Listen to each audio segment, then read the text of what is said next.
There's a brutal, unspoken truth about married women that most men fail to see, a truth that makes them uniquely vulnerable, not because they're weak, not because they lack morals, but because human nature itself is wired for temptation. No one wakes up thinking, "Today I'll betray everything I've built." It happens in the smallest moments, the seemingly innocent conversations, the lingering glances, the quickened heartbeat, when her phone lights up with a text from someone who isn't her husband. Psychologists have studied this phenomenon for decades. They call it the slow erosion of boundaries. One step, one thought at a time, until one day she stares into the mirror and doesn't recognize the person looking back.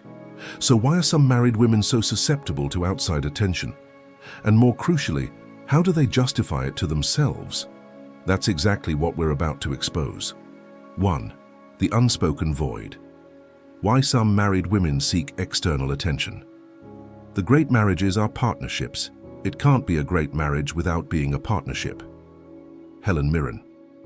Marriage at its strongest is a bond that withstands time, trials, and temptations. But not all marriages maintain that strength. Some women, despite their vows, find themselves drawn to attention outside their relationship. And the biggest misconception? Assuming these women are looking for an escape. In reality, most are simply searching for something they lost along the way. Human beings crave connection. Women especially have a deep-rooted need for emotional intimacy, not just physical presence. In marriage's early stages, this intimacy burns bright. The late-night conversations, the knowing glances, the profound feeling of being truly seen. It's intoxicating. But over time, routine infiltrates. Life becomes predictable. Deep conversations transform into logistical discussions about groceries and chores. Passion surrenders to duty. And worst of all, she begins to feel invisible. This is where danger lurks. Dr. John Gottman, renowned relationship psychologist, reveals that relationships aren't killed by conflict. They're destroyed by indifference. When a woman no longer feels noticed by her husband, her subconscious begins seeking validation elsewhere, often without her conscious awareness. People will do anything to avoid being lonely, even if it means losing themselves in the process. Mitch Albom. A simple compliment from a stranger, a conversation with a man who actively listens, a moment where she feels fascinating again. Suddenly, that tiny interaction feels like oxygen after years of suffocation. Marriage offers responsibility, predictability, stability. But stability's shadow is the death of excitement. Psychologists call this the Coolidge effect, the principle that novelty triggers desire. Both men and women are drawn to the excitement of the unknown. When every day mirrors the last, when every interaction feels scripted, the slightest spark of something new can feel electric. Not because she doesn't love her husband, not because her character is flawed, but because she misses the thrill of feeling desired. We are most alive when we are in love, but love is not just about being together. It's about being chosen again and again. F. Scott Fitzgerald. When a woman feels pursued, when she senses her power over a man's desire, it reconnects her with a version of herself she thought was lost. The younger self, the confident self, the one who felt effortlessly desirable. Even with no intention to cross lines, she might drift closer to them because in those fleeting moments, she feels alive again. Another overlooked factor, social identity loss. Post-marriage, many women feel they've ceased being individuals. They become someone's wife, someone's mother, someone's caretaker. Their identity shifts from who I am to others. Before marriage, she was a mystery, an individual with dreams and passions. After, she's defined by roles: wife, mom, supporter. While beautiful, these roles can become cages. If a woman no longer feels like her own person, she might seek interactions that reconnect her with her separate identity, sometimes through another man. 2. The justification game. The mind will always find a way to justify what the heart has already decided. Anonymous. No one suddenly decides to betray their marriage. It's not how human nature works. When a married woman engages in emotionally or physically risky behavior, it unfolds gradually.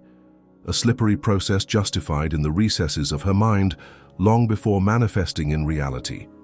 Guilt is an unbearable burden. If someone can convince themselves their actions aren't truly wrong, that weight disappears. So how does this happen? How do married women rationalize crossing boundaries? At first, everything seems harmless. It's just a little attention. What's the harm? I'm just talking.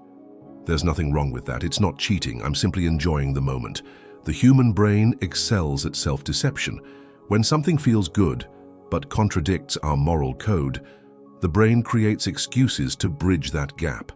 Psychologists call this cognitive dissonance, the tension when actions contradict beliefs. When that tension becomes unbearable, the mind warps reality to protect itself. The easiest person to fool is yourself. Richard Feynman. A once loyal woman begins playing mental games. She minimizes her actions. It's just flirting. I'd never actually do anything. She shifts blame. If my husband paid attention to me, I wouldn't need this. She compartmentalizes. This has nothing to do with my marriage, it's separate. Here's the pivotal truth. For many married women, the first betrayal isn't physical, it's emotional. This makes it dangerous. With physical infidelity, boundaries are clear.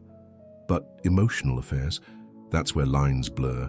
Late-night texts, conversations deeper than appropriate, sharing personal struggles with another man instead of her husband. At first, she tells herself it's just emotional connection, harmless. But emotional intimacy is powerful. When a woman shares her mind and heart with another man, she's already detaching from her husband. Cheating isn't always a physical act. The moment you start keeping secrets from your partner, you've already crossed the line. Unknown. This is where true danger lies. When emotions become deeply involved, physical boundaries begin crumbling. The most dangerous rationalization is the "I deserve this" mindset. At this stage, a woman no longer questions her actions. They feel justified. I've sacrificed so much for this marriage. I deserve to feel good again. He's ignored me for years. If he doesn't care, why should I? I've been faithful so long and it's gotten me nowhere. What's the point? This is the point of no return. The emotional connection with another man feels more authentic than her marriage. Her mind has convinced her that crossing lines isn't betrayal, it's justice. And once something feels justified, nothing stops it. Married women become vulnerable, not because they lack willpower or morals, but because the human brain rationalizes what feels good. It begins with small excuses, tiny justifications. Unchecked, those justifications transform into actions, and once crossed, some lines can't be redrawn. 3. The breaking point. The chains of habit are too weak to be felt until they are too strong to be broken. Samuel Johnson. Every story has a point of no return. A moment when there's no more just talking, no more innocent flirting, no more rationalizing. The game becomes reality. The frightening part? Most women don't recognize this moment until it's far too late. Psychology offers threshold theory, explaining why people who swore they'd never do something eventually do it. Because the hardest part isn't doing it, it's doing it the first time. The first message she sends that crosses a line, the first meetup, just as friends, the first time his touch lingers too long and she doesn't pull away. That's when everything shifts, because after that first time, the second comes easier. What we do repeatedly, we become. Aristotle. Before she realizes what once felt forbidden begins feeling normal. Here's the greatest lie people in dangerous territory tell themselves: I can stop whenever I want. But can they? Rarely. Once something triggers an emotional response, it becomes addictive. Neuroscientists discover that romantic and sexual attraction activate identical brain pathways as drug addiction. The dopamine rush of a new connection feels intoxicating, like a hit of something she didn't know she craved. Even telling herself, this is the last time, she'll find reasons to return, because it's no longer about the other man. It's about how she feels with him. Initially, lying feels unnatural. The first hidden message, the first manufactured excuse, the first time her heart races when her husband asks, "Who are you texting?" It feels wrong. but the human mind adapts frighteningly well. Eventually, guilt transforms into strategy. She improves at covering tracks. She compartmentalizes so effectively, she no longer feels guilty. She believes her own lies. This is when everything spirals, because the longer a secret exists, the harder it is to escape. She might promise herself, "I'll end it next week, next month, soon." But weeks become months, and by the time she realizes she's entangled in her own web, escape seems impossible.